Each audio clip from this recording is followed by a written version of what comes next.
Ah,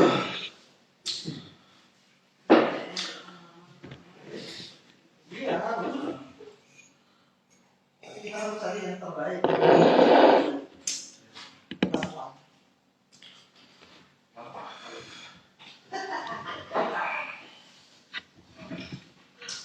Oke, welcome. Welcome Mas Solil. Maaf, ada batasan 1 jam, jadi habis 1 jam waktu saya. Mas Solil sambil nunggu yang lain ya?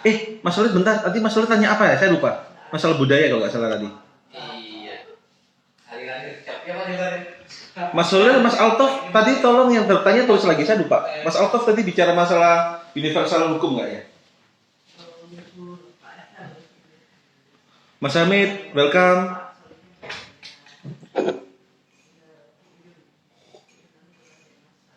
Mas Izal. Tadi Mas Hamid bertanya masalah itu ya, apa namanya? Apa Mas Hamid, lupa saya. Udah saya jawab sama Mas Hamid kayaknya. Mas Hamid bicara tentang hukum apa namanya, ratifikasi perjanjian internasional kalau nggak salah. Dina sudah saya jawab. Dina, Mas Holil yang belum saya jawab sama Mas Altof ini. Kalau tadi apa namanya Mas Holil, Mas Altof ada, tolong tulis pertanyaannya dong biar saya bisa menjawab kembali. Teman-teman, I'm so sorry ya, apa namanya saya gunakan Instagram, IG Live. Yang saya cuma berharapan ini nggak beban ke paketan data jenengan. Kalau saya paksa gunakan Zoom ataupun Google Meet, saya khawatir teman-teman keberatan. Tapi ada ide dari teman-teman Mas Altof untuk masuk di mana?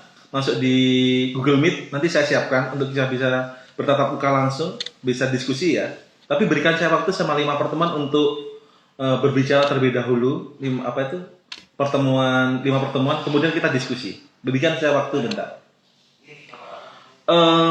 Jadi teman-teman, kembali Mas Rizal, kedaulatan, sovereignty Mas Rizal, kedaulatan. Maka kemudian kalau Mas Rizal pikir kedaulatan, itu merupakan hal yang cukup penting di suatu negara. Kedaulatan suatu negara, sovereignty. Kedaulatan kita itu ada di Pancasila dan Undang-Undang Dasar 1945. Maka makna sovereignty itu yang tidak bisa diatur oleh negara lain.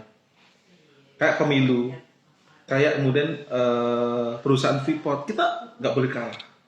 Karena bumi, air, laut, dan udara dikuasai oleh negara untuk kesejahteraan rakyat. Itu makna sovereignty, kedaulatan kita. Walaupun kita ada pikiran dulu, Pak Harto itu kan jadi presiden gara-gara sokongan dari Amerika Serikat gitu kan. Tapi presiden itu kan dulu pilihan dari DPR RI. Hari ini presiden dipilih langsung oleh rakyat, maka itu mewakili rakyat. Walaupun orang beranggapan, kan ada money politik Pak Basuki. Iya, money politik bagaimana itu ada kan, cost politik itu ada. Tapi apakah mungkin kita bisa menyuap seluruh rakyat Indonesia kan tidak juga teman-teman kan. Itu jadi logika kita. Karena saya yakin demokrasi perlu diperbaiki terus. Perbaiki dalam pemilu teman-teman. Karena kita akan bicara pemilu next time. Oke, saya jawab dulu pertanyaan dari Mas Holil 26. Indonesia memiliki berbagai ragam budaya. Bagaimana jika konstitusi bertentangan dengan salah satu budaya Indonesia? Apakah masih bisa disahkan? Bisa Mas Solil. Kita kan gini loh Mas Solil. Kita kan kemarin saya bicara sama yang mulia. Kalau teman-teman ikut Mas Solil ya, tahun kemarin itu kita ada MK. Yang mulia Hakim MK Wahiduddin Adams. Hari ini insya Allah kalau nggak salah tanggal 8 Oktober kita ada mengesahkan laboratorium hukum MK juga di Fakultas Syariah. Teman-teman tolong hadir ya. Kita juga ada namanya webinar nasional dengan MK juga di tanggal kalau salah 8 Oktober 2020 ini. Kita jadi September cepet kok. Jadi gini. Kemarin itu Pak Wahiduddin Adams, yang mulia Wahiduddin Adams itu Hakim MK menjelaskan dengan saya. Itu Pak Basuki. Undang-undang KPK itu diuji, yang diuji itu kan yang diuji adalah formilnya, proses pembuatannya. Padahal wewenang MK itu menguji undang-undang terhadap undang-undang dasar. Tapi masyarakat mintanya itu adalah proses pembuatannya yang tidak menyertakan masyarakat banyak. Hakim MK bertanya kemudian, Kalau seumpama orang-orang itu yang diuji itu adalah formilnya, proses pembuatan undang-undang KPK itu tidak menyatakan rakyat banyak, undang-undang nggak jadi-jadi nih. Gitu. Karena yang diuji adalah materialnya, bukan formilnya, gitu. Kata yang mulia Wahidudin Adams. Sama halnya mungkin peraturan-peraturan juga. Kita dalam ada hukum, ada manajemen. Emang prosesnya hukum itu harus ikuti menyatakan masyarakat banyak. Namun, tapi kemudian dalam sistem manajemen, orang bisnis itu semakin cepat, semakin baik. Beda mungkin sama orang sudah nikah, lebih lama lebih baik. Tapi orang bisnis itu lebih cepat, lebih baik. Gitu. Kalau orang mantan anyar itu adalah lebih lama lebih baik. Ya. Sorry guyon teman-teman. Kalau orang-orang bisnis kan lebih cepat, lebih baik. Pembuatan undang-undang kalau lama, kalau nunggu kesepakatan orang banyak, itu nggak deal-deal. Maka kemudian memang konstitusi itu berada salah satu budaya Indonesia. Tapi kemudian adalah yang membuat konstitusi siapa? MPR. MPR perwakilan dari siapa? Perwakilan dari masyarakat Indonesia. Maknanya karena kita tidak bisa musyawarah mufakat, tidak akan bisa 100% orang setuju, maka digunakan sistem voting. Sistem voting itu kemudian teman-teman harus akui siapa yang bersepakat banyak itu yang setuju gitu. Yang setuju. Maka maknanya kalaupun konstitusi itu bertentangan dengan salah satu budaya yang ada di Indonesia, namun sudah ada kesepakatan para the founding fathers yang ada di eksekutif legislatif, maka itu sudah sah konstitusi kita. Maka memang aneh ya, maksudnya apalagi orang Indonesia banyak ya. Indonesia kalau ke politik itu ramai sekali. Indonesia kalau bicara politik rame. Kita bicara politik Kabupaten Jember aja rame. Nggak bisa habis gitu. Maka maknanya apa di sini adalah kita memang nggak bisa nyatakan semua orang untuk setuju, tapi kesepakatan orang banyak itu yang yang kemudian yang disepakati di situ, Mas Odil.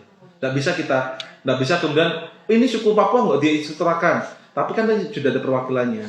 Namun kemudian ada peluang, Mas Odil, untuk adanya perubahan. Bahasa hukumnya perubahan undang-undang, bahasa politiknya amandemen. Ingat ya, amandemen itu bahasa politik, bahasa hukumnya adalah perubahan. Bukan dipakai sama mahasiswa pasca sini. Oke, Mas Altof, tolong terus lagi dong pertanyaannya, saya lupa ini. Maaf, habis ini. Mas Altof bertanya, jika konstitusi sebuah rangka suatu negara dikemas oleh hukum, maka apa konstitusi turun secara universal di berbagai bidang? Mengingat banyak lebih urgen selain di politik hukum. Oke, betul Mas Altof. Kalau kita lihat undang-undang kesehatan juga sesuai konstitusi. Gini Mas Altof. Kemarin saya ketemu sama Bupati Lumajang. Saya menggugat masalah pasir yang ada di Lumajang. Di undang-undang mineral, undang-undang mineral itu Mas Altof, ternyata undang-undang mineral itu yang ada adalah pemerintah pusat, bukan pemerintah daerah. Padahal mereka itu ambil uangnya itu dari perusahaan itu, kayak Silo, Lumajang kan sama. Perusahaan Silo itu yang ngatur ekonomi, masalah perizinan itu pusat bukan daerah. Memang hari ini undang-undang dasar seringkali bicara politik, bicara hukum. Padahal ada ada ekonomi, ada sosial budaya, ada pelindungan data pribadi. Hari ini RUU data pribadi. Ada juga rancangan undang-undang PKS, perlindungan kekerasan seksual bagi anak. Teman-teman perempuan itu kan dilindungi hari ini. Jadi undang-undang pasca reformasi dan sebelum reformasi, apabila karena undang-undang produk politik Mas Altof bertentangan dengan undang-undang dasar, itu bisa di judicial review ke MK. Kemarin Mas Victor, dia nguji undang-undang masalah sumber daya alam mineral ke Mahkamah Konstitusi karena undang-undang ESDM, energi sumber daya mineral tadi itu izinnya oleh pusat, harusnya adalah oleh bupati, gubernur, wali kota, bukan pusat. Mereka nguji itu. Maknanya apa? Undang-undang tadi rentan terhadap penyalahgunaan. Ada pasal yang jual beli di situ. Yang diuntungkan siapa?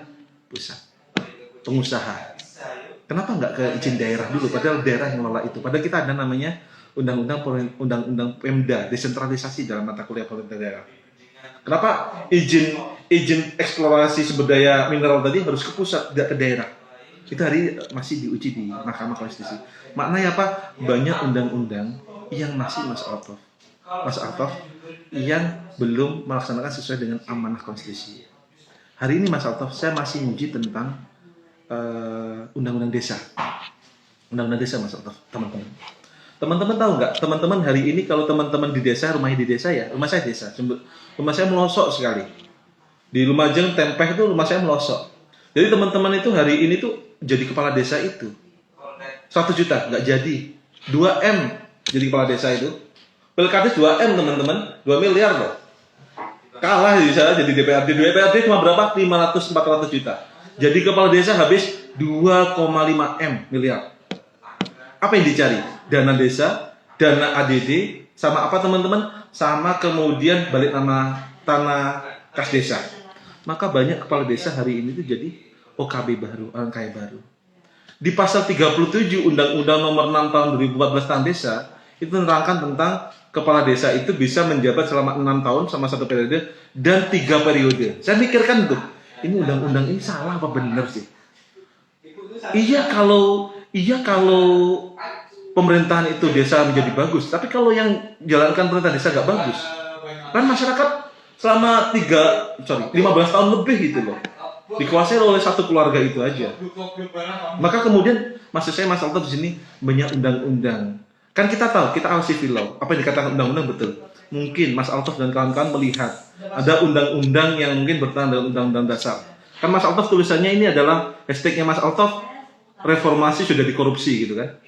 Apakah reformasi undang-undang itu memang sudah bertentangan dengan konstitusi? Mari kita judicial review ke MK bersama-sama. Iya kan? Kita orang hukum. Itu jadi peluang loh teman-teman. Teman-teman jadi kalau keluar itu hari ini tuh kalau saya lihat di Jember ya, jarang ada orang itu ahli Mahkamah Konstitusi. Jarang saya lihat jarang. Mereka ahlinya cuma perdata, pidana, tapi menguji judicial review ke MK itu jarang. Maka kemudian Mas Altof, kalau Mas Altof mau berkarir dalam bidang itu, Mas Altof kemudian lihat undang-undang mana yang Mas Altof mungkin saya hari ini mau nembak undang-undang desa. Kemarin mau nembak undang-undang perguruan tinggi kok, ini masih nunggu Pak Rektor ya. Tapi saya akan berkembang kemudian mikirnya ini undang-undang desa itu saya lihat kok bertentangan dengan undang-undang dasar ya.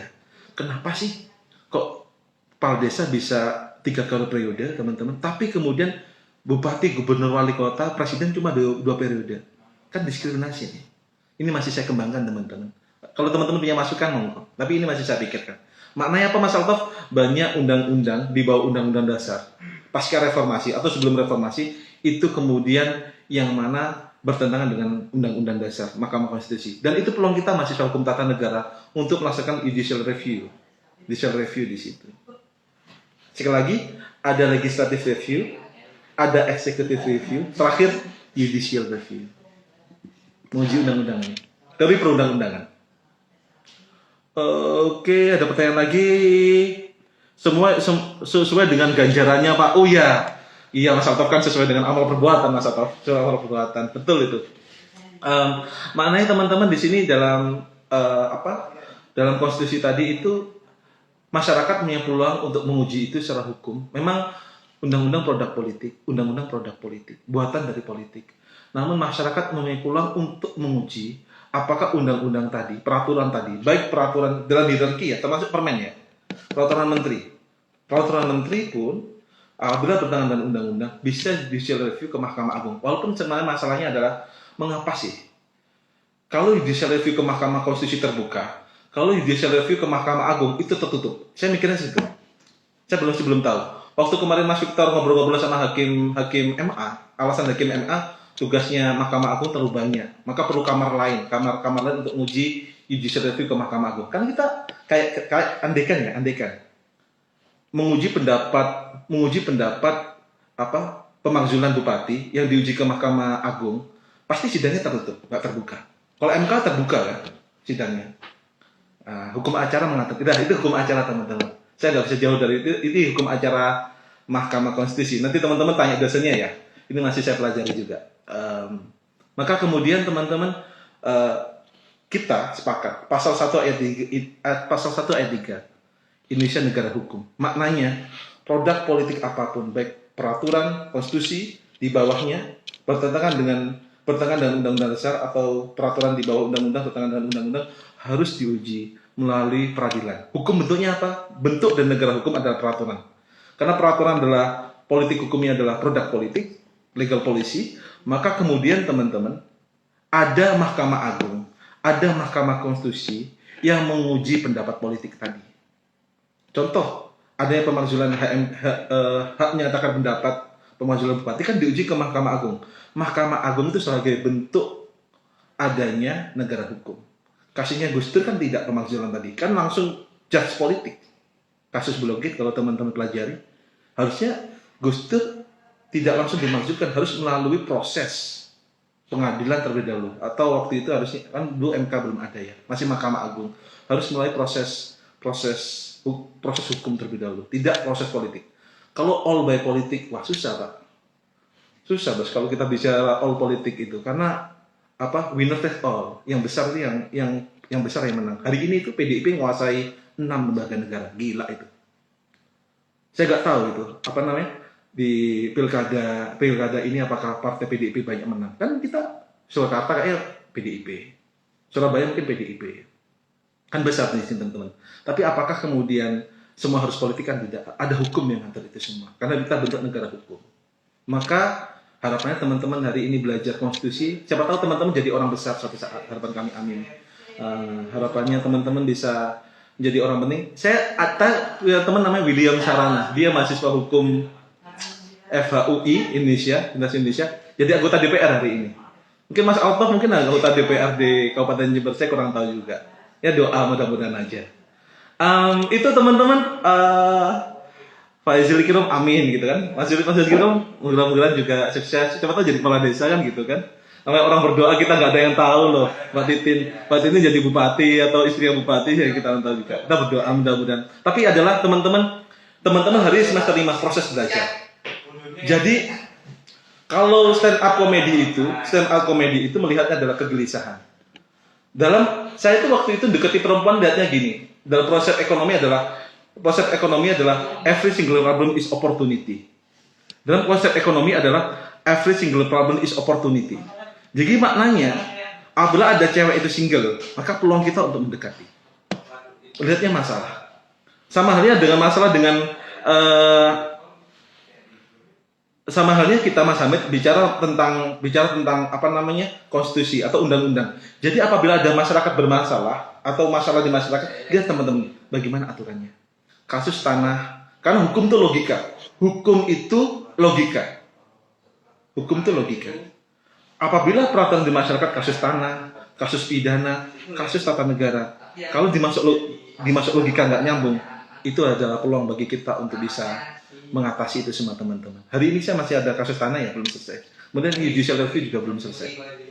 Itu teman-teman, hukum itu logika. Jadi teman-teman manakala nggak masuk logika, dipikir nggak masuk logika, wah bermasalah nih gitu. Nah nanti ada metodologi penelitian ilmu hukum ya sama Pak Rashid. Nanti di mata kuliah saya logika melawan hukum nanti saya jelaskan tentang itu juga. Sumatera Barat PDIP Pak, oh ya karena salah Mbak Puan untuk salah ucap.